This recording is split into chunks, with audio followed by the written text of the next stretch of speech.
It's good to see you, sir. How are you? Always great to That's see you, good. Rich. So Nance calling that too. He's calling the Super Bowl 53 as well. What do you think of when you see that again, right there?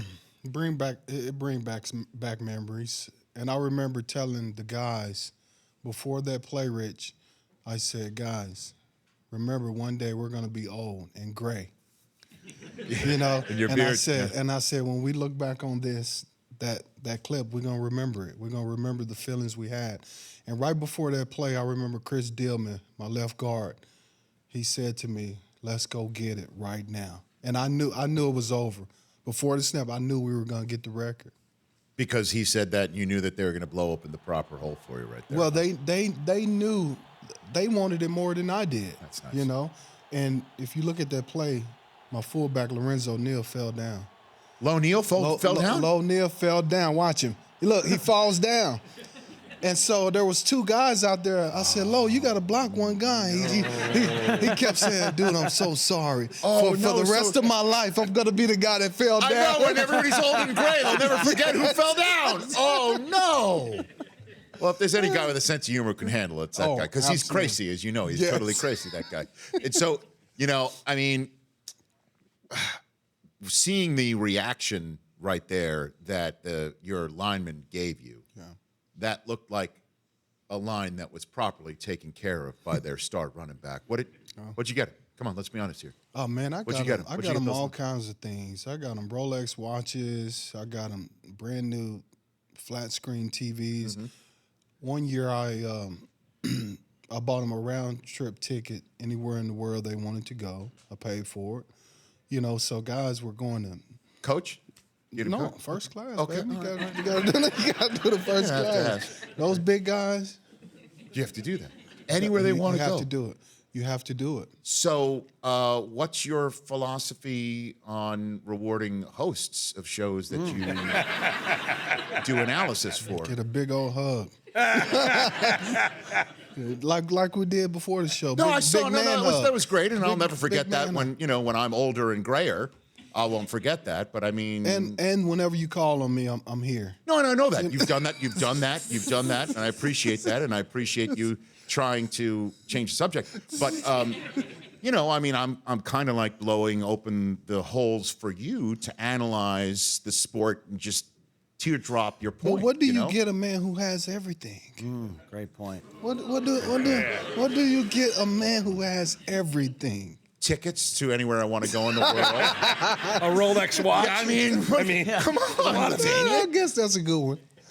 So I don't know if you heard when we were talking about before the idea of making a challenge for a penalty if possible, and if you get it wrong, you get a penalty thrown on you. What would you think of something like that? So we're calling it a judgment challenge. A judgment challenge, yeah. So when I think of judgment, I think of time, okay?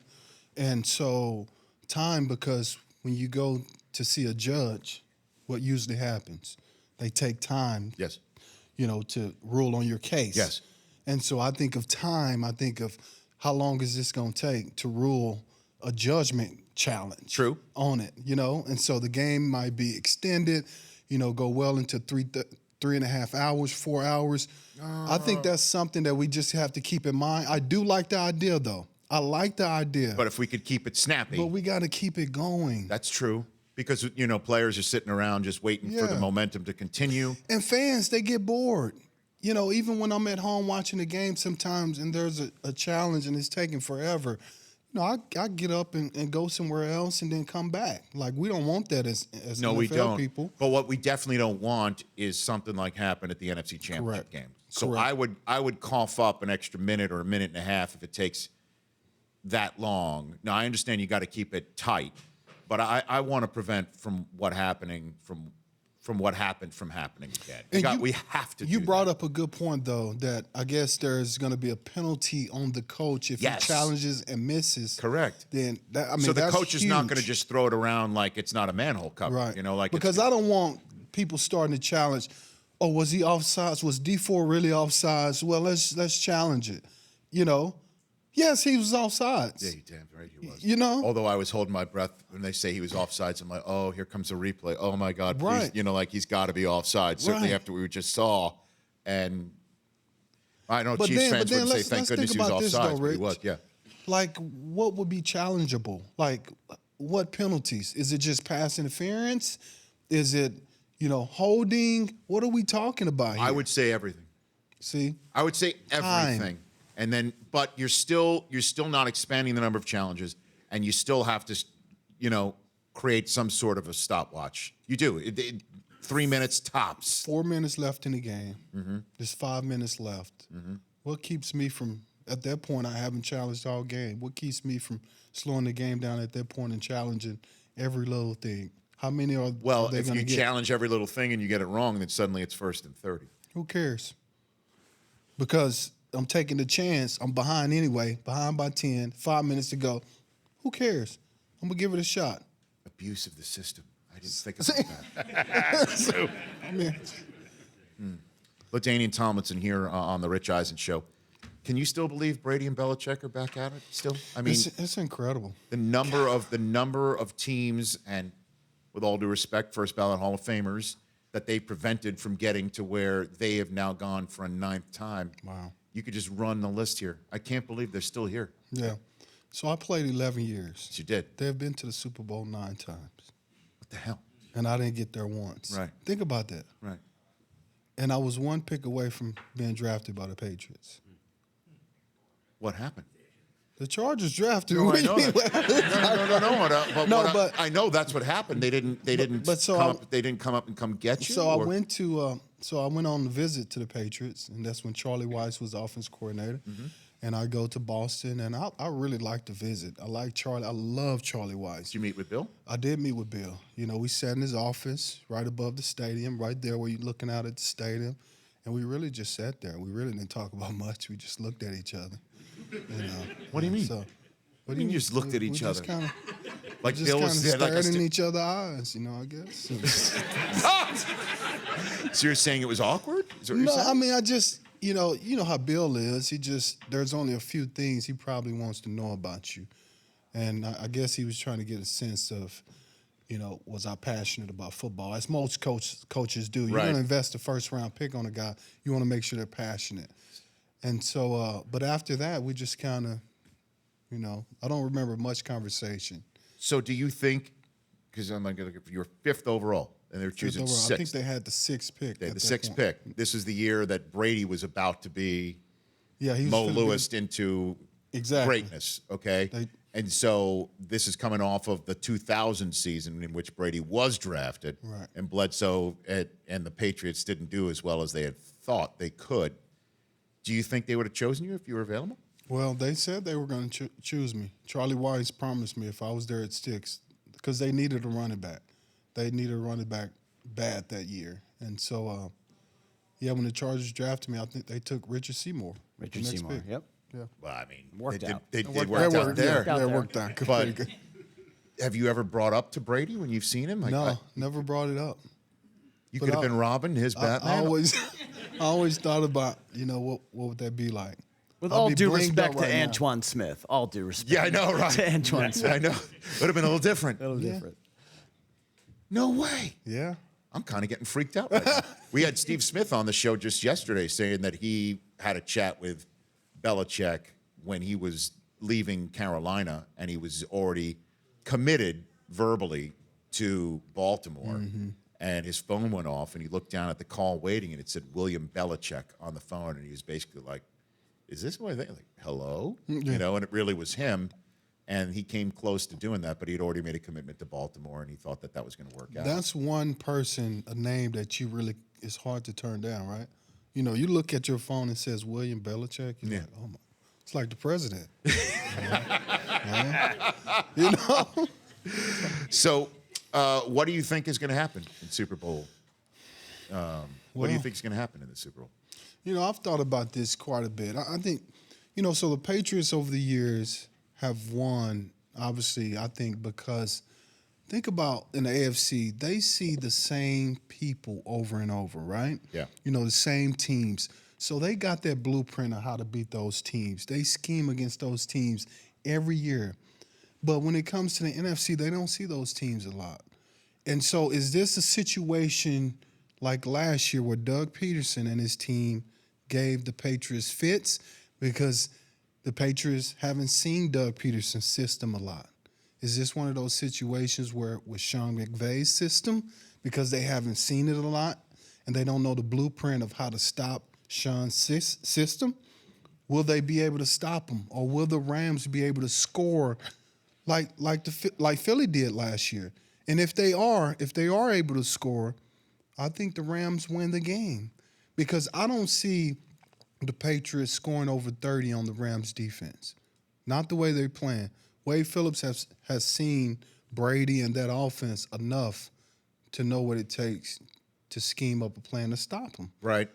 I do see the Patriots scoring 24, 27, but can the Rams get to that number? I think they can. To the magic 30 number. Absolutely. You know, thus, though, what could be the big difference maker, and folks here from Atlanta know all about Sony Michel and what he did in Georgia, what he's been doing, what he did to the Chargers, and then what he did to the Chiefs. He has been remarkable. I mean, he's setting records for rookies, and it's not just because, you know, they're handing him the ball on the 2-yard line. He's running it between the 20s like a beast. They're blowing open holes for him. Brady's getting the ball out in 2.5 seconds tops. He doesn't have to throw it beyond the sticks ever, and they're still gashing people. That's why I'm concerned for the Rams right here, because if Sony Michel can do to the Rams what everyone was kind of doing to them in the last half of the season, they might be in some trouble right now. Well, I look at the way they've played of late. Once they got to keep Talib back and Wade was able to play in a more aggressive style, you look at what they did to Ezekiel Elliott.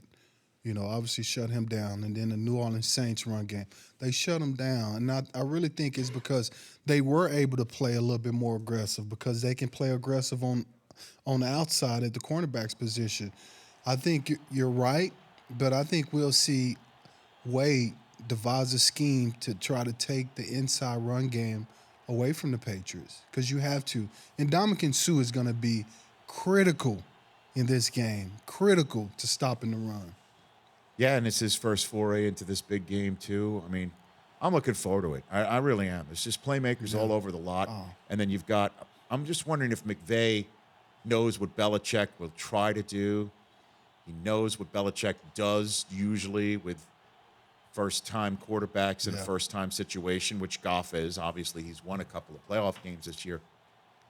I'm wondering what McVay does to counter. I'm really looking forward to this whole chess match, because both these guys are special, obviously. I think early Sean is going to go downfield to Brandon Cooks. Just the threat of Brandon running past those guys early on. Right. Remember, Philly, they did that last year. Remember Alshon Jeffrey? Right. Ran past him, got the long touchdown pass. And then, you know, Clement went up the seam for another long. That's good to me. That's where you can have the Patriots if you throw the ball down the field. Yeah, hit him early. I mean, I can't. I really. This is exciting. Now I'm beginning to turn the page a little bit here towards Super Bowl 53 in a way. We're getting close. Close. What do you think Phillip Rivers is thinking today, LT? Have you spoken to him since the I loss? have not, but I'm sure he's thinking that get back on the horse.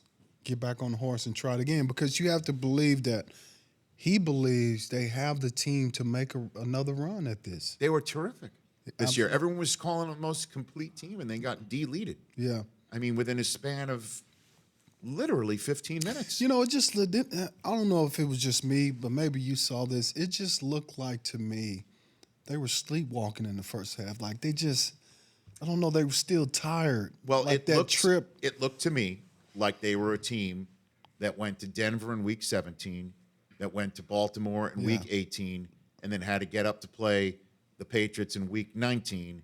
And in the last 2 weeks, it was 10 a.m. in their mental clocks. Yeah, that's what it looked like to me, too. Yeah. But does that sound like an excuse? I mean, you know, Well, I don't want to. It's viable. It's a fact. Right. And it's an undeniable fact. It's football, though. I mean, you have to be ready to play. But the facts are that if you're not ready to play, and it seemed like they weren't ready to play, as a competitor and a player, I'm going to take advantage of you just because you're not. And I really don't care that you're not ready to play. I'm going to take advantage of it. So you are not part of the pregame show, right? I am not. You are not, because you're on afterwards. Post-game. On Game Day Prime. Yes. With Carissa Thompson, Shannon Sharp, And and our guy, Deion Sanders, Yes. who's 30 for 30, looks dynamite. Have Oh, you seen man. any of these? There's a screening here later in town today. Yeah, I got He's on invited to it. tomorrow. I'm going to try to get by. I mean, you're going to try. He's your... Well, yeah. I mean, you know, appearances. I and know you're had not to come giving see Rolexes you. to people anymore, but I mean, he's your teammate. Yeah. Yeah, I got invited. I can't make it too. But, you know, I mean, Jeez. I mean, Rich. but he's coming by here tomorrow. Yeah. Okay. And you're going to Nice be... plug.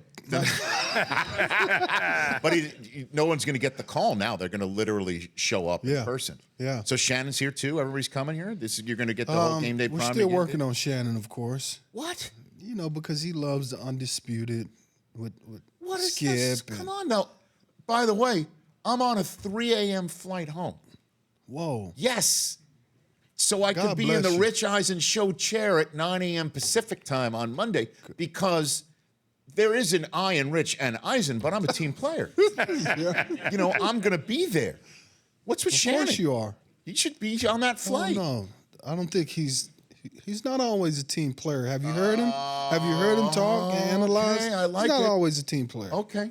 All right. By the way, I like stirring it up between LaDainian Tomlinson and Shannon Sharp. It's always good. It's great to see you, LT. You're a good man. Thank you. You're a really good man, and I'm thrilled to be calling you a teammate, even though, you know, I don't get anything for it. Of physical nature, just you being a friend and you always do take the call, and I always appreciate you coming by here. I truly do. You got it. The Rich Eisen Show, weekdays at noon Eastern on Audience.